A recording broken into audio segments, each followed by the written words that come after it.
Bonjour à toutes et à tous, on se retrouve aujourd'hui pour un test de l'Elephone U Pro. Ce dernier modèle de la marque Elephone est équipé d'un socle Snapdragon 660 de Qualcomm, de 6 Go de RAM pour la version que j'ai reçue et de 128 Go de stockage interne. Au niveau des capteurs photo, à l'arrière, on a un double capteur photo 2x13 mégapixels, dont l'un des deux est monochrome. À l'avant, on a un capteur 8 mégapixels. Au niveau de la batterie, c'est une batterie de 3550 mAh qui supporte la charge rapide et également la charge sans fil. L'écran est un 5,99 pouces en Full HD+, format 18/9 et surtout de type AMOLED. Au niveau des bandes de fréquence, les bandes françaises sont bien gérées puisque l'Elephone U Pro gère la B1, la B3, la B7 et la B20. Il ne nous manque que la B28. Alors, dans cette boîte de l'Elephone U Pro, on trouve, outre le smartphone qui est ici en version bleue, un chargeur aux fiches européennes 5 volts, 9 volts, 2 ampères, 12 volts, 1,5 ampères, un câble USB type C, un adaptateur USB type C port audio jack, un poinçon pour le tiroir des cartes SIM, une protection pour la face arrière en sorte de plastique transparent, un guide de démarrage qui est qu'en anglais mais c'est facilement compréhensible et une protection pour l'écran. Faisons le tour du design de cet Elephone U Pro qui est ici en version bleue. Commençons par la face arrière. Donc ici on a la double caméra arrière de 13 mégapixels et 13 mégapixels monochrome, un flash double LED si mes souvenirs sont bons, et ici le lecteur d'empreintes digitales. Sur la face avant, on a ici différents capteurs. Ici, un haut-parleur pour la réception des appels. On a la caméra selfie qui est de 8 mégapixels, qui supporte normalement la reconnaissance faciale. On verra si elle est efficace ou pas. Et ensuite, vous avez une lettre de notification. Les boutons de navigation, nous verrons quand l'écran sera allumé, sont virtuels. Sur la tranche de droite, on a le bouton volume plus, volume moins, le bouton power. Sur la tranche de gauche, rien. Sur la tranche supérieure, c'est ici que se situe le tiroir des cartes SIM, un micro. Sur la tranche inférieure, on a un microphone, le port USB type C pour le rechargement et le transfert de fichiers, et ici le haut-parleur. Sinon, si on observe bien, la qualité de fabrication est plutôt agréable.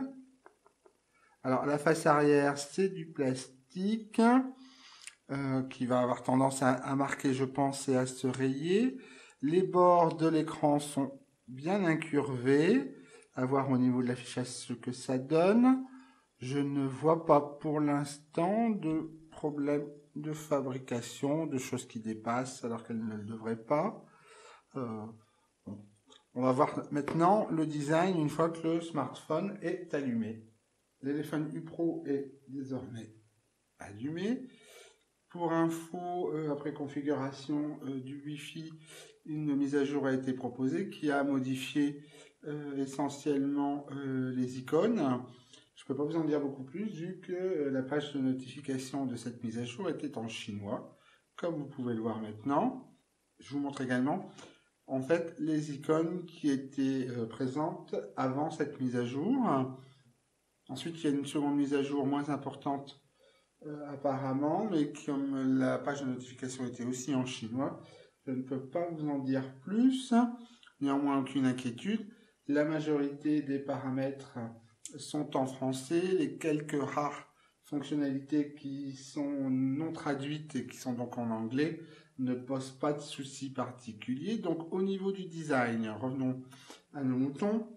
Vous pouvez voir que les bordures latérales sont relativement fines. La bordure inférieure est relativement importante alors qu'elle ne sert strictement à rien vu qu'elle n'accueille aucun bouton, les boutons étant ici virtuels. Il y a possibilité de les cacher et avec des gestes de retrouver la fonctionnalité de ces boutons, mais c'est pas hyper pratique, je vous montrerai ça après. Au niveau des applications qui sont préinstallées, vous avez les applications Google. Pour la plupart, elles sont présentes, en tout cas les plus importantes. Au niveau des paramètres, vous pouvez voir que l'icône n'est pas du tout une roue crantée comme elle est accoutumée. Il faut juste s'habituer. Donc voyons, allons voir un peu les paramètres. Donc au niveau des paramètres, comme je vous le disais, il y a des restes en anglais.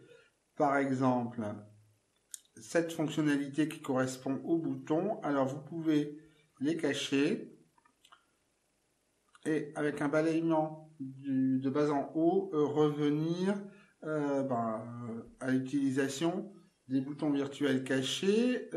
Voilà, par exemple ici, pour tout effacer, on va revenir, je vais un peu avancer. Allons là par exemple, on peut revenir en arrière. Voilà. Par exemple, on peut encore revenir en arrière. Hop, on peut utiliser ici. Qu'est-ce qu'on pourrait utiliser? Ben voilà, en stockage. Donc, vous voyez qu'il y a bien 128 Go de stockage. On revient bien en arrière. On revient bien sur la page d'accueil. Alors après, refaisons un tour complet. Au niveau de l'affichage, c'est un écran AMOLED. Vous avez un certain nombre de paramètres de réglage, dont la couleur de l'écran. Qu'est-ce qu'on a d'autre?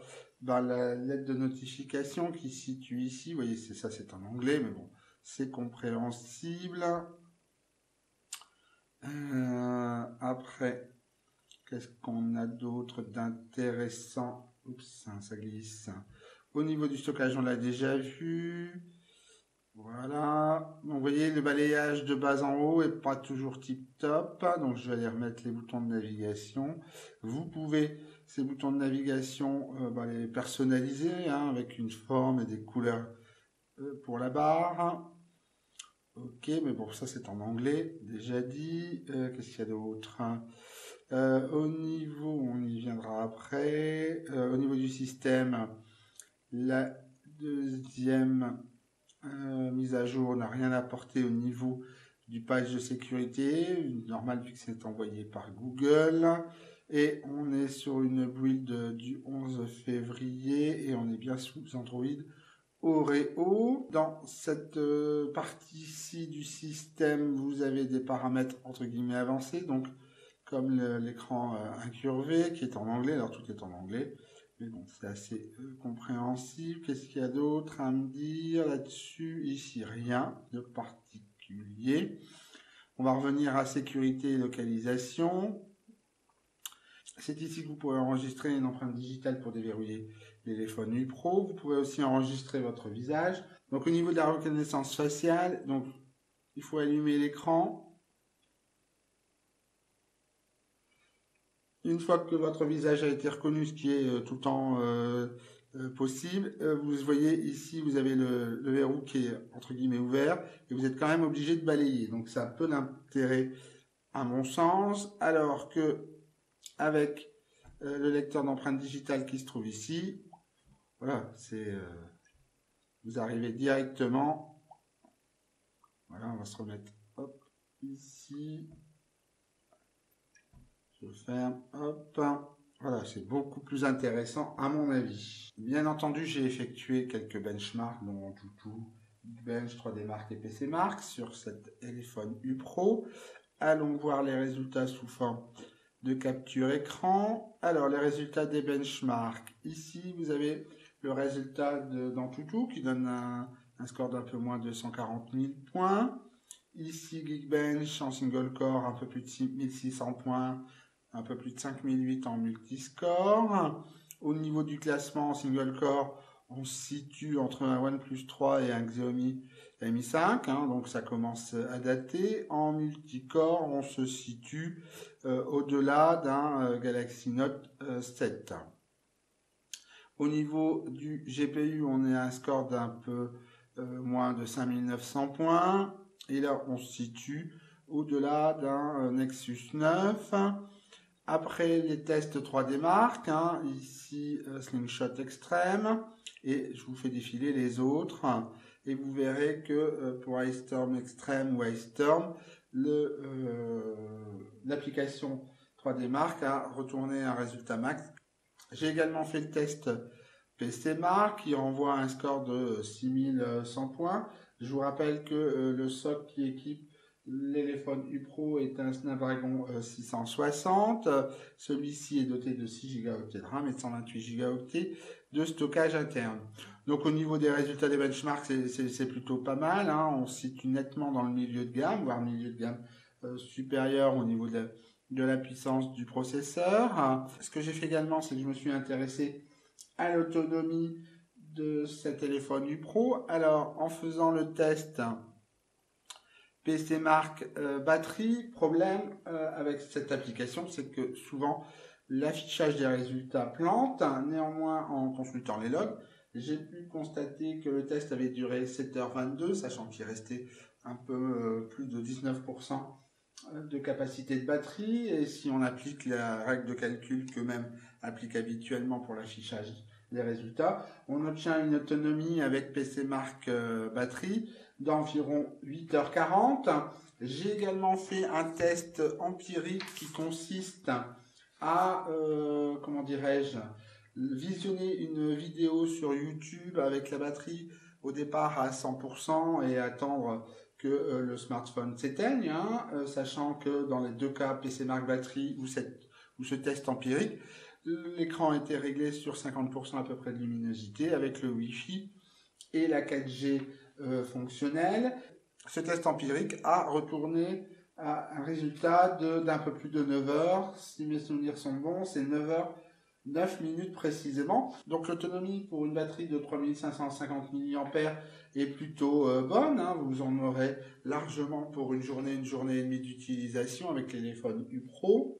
Alors cet téléphone U Pro, comment se comporte-t-il au niveau 4G, sachant qu'il gère la quasi-totalité des bandes de fréquences utilisées en France, à l'exception de la B28, la bande des 700 MHz. Alors j'ai fait un petit test sur deux réseaux, les réseaux Bouygues et Orange.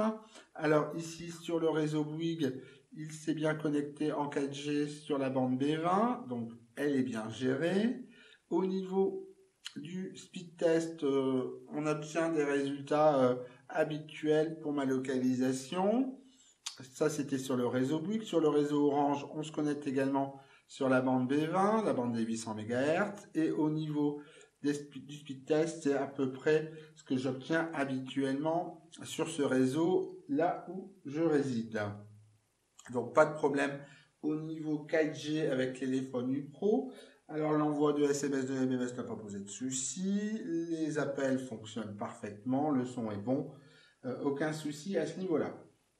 À noter néanmoins une petite chose curieuse, c'est qu'à chaque fois que vous changez de carte SIM, l'éléphone U Pro fait un redémarrage, sans doute pour la prendre en compte. C'est la première fois que je vois ça. Habituellement, il n'y a pas besoin d'un redémarrage complet du smartphone pour que la carte SIM qui vient d'être insérée soit prise en compte. Bon, c'est pas très grave, mais bon, c'est un peu étrange quand même. En ce qui concerne le Wi-Fi, l'éléphone U Pro est bien dual band, comme vous pouvez le voir sur cette capture écran. Au niveau des speed tests que j'ai pu réaliser à proximité de la box, à 20 mètres ou en extérieur, pardon, les résultats sont à peu près équivalents à la capacité de ma ligne ADSL. Pour ce qui est du GPS, la plupart des sites indiquent que l'éléphone U Pro est compatible GPS à GPS et GLONASS. Je peux vous dire également qu'il est compatible Beidou. Au niveau des fixes, ce qu'on obtient en intérieur à une fenêtre et en extérieur sont des fixes qui varient de 6 à 3 secondes. Et la précision varie de ici 9 mètres en intérieur à ici en extérieur 4 mètres. Donc, pour ce qui est de Beidou, j'ai eu la surprise de voir ça ici. Vous pouvez le voir sur cette capture écran. Le système satellitaire chinois est bien pris en charge. En ce qui concerne l'utilisation du GPS sur la route, que ce soit avec Maps ou Waze, aucun souci de fiabilité ou de rapidité avec la puce GPS de sa téléphone U Pro.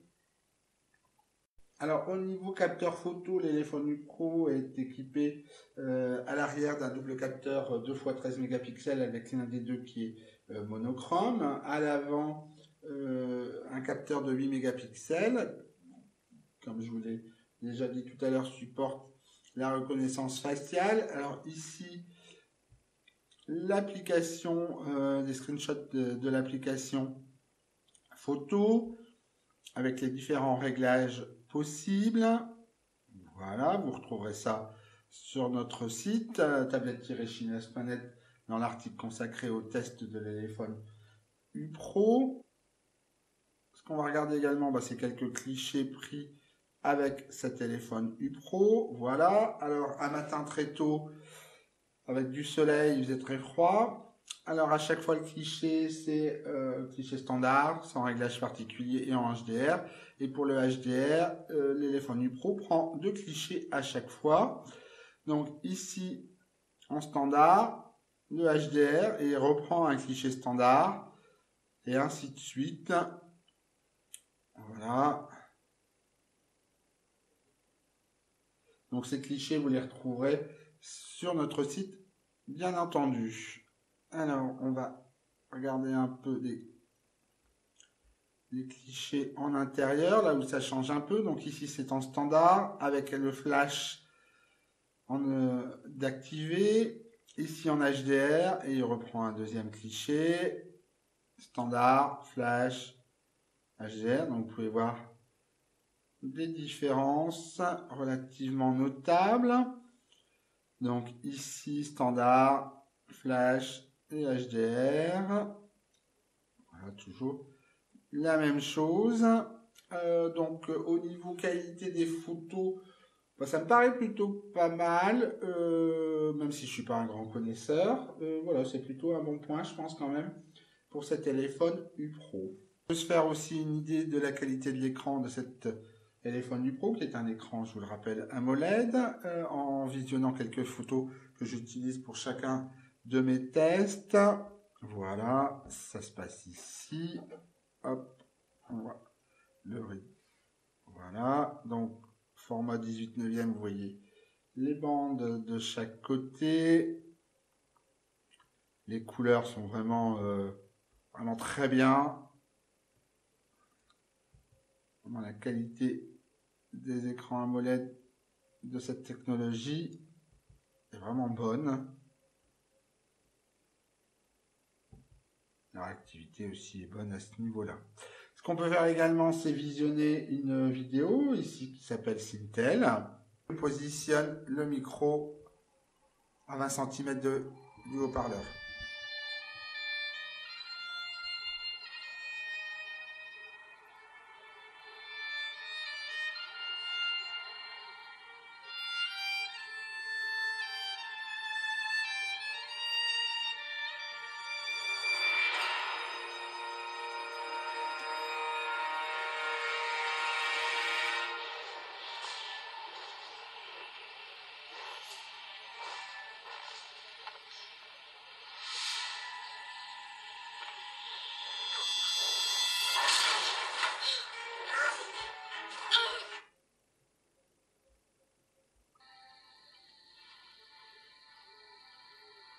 Kiss.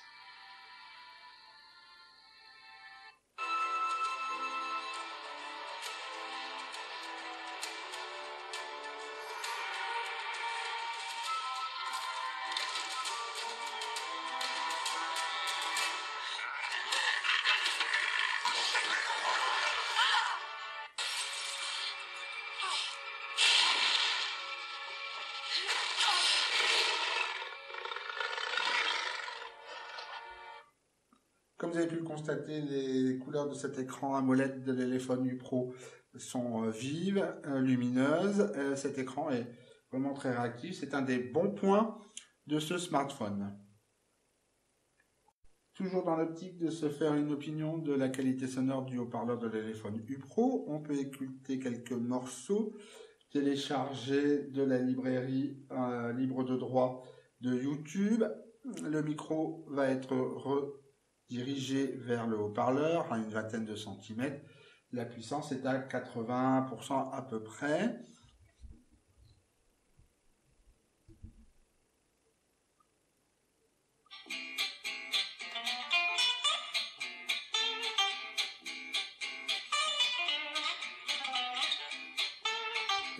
Essayons un autre morceau. Voilà.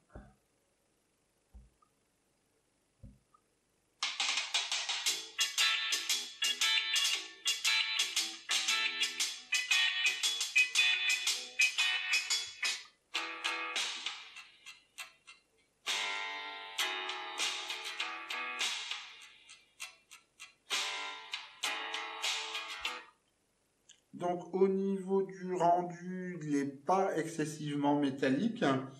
Au niveau de la puissance, elle est bonne, ça sans conteste. Donc en résumé, les points forts et les points faibles de ce téléphone U Pro. Dans les points forts, indéniablement la qualité de son écran AMOLED, couleur vive, lumineuse, c'est un écran très réactif. Autre point fort, c'est le design de cet téléphone U Pro et la qualité de fabrication. Alors même s'il faut bien avouer que la face arrière marque bien et que l'écran également marque bien les traces de doigts.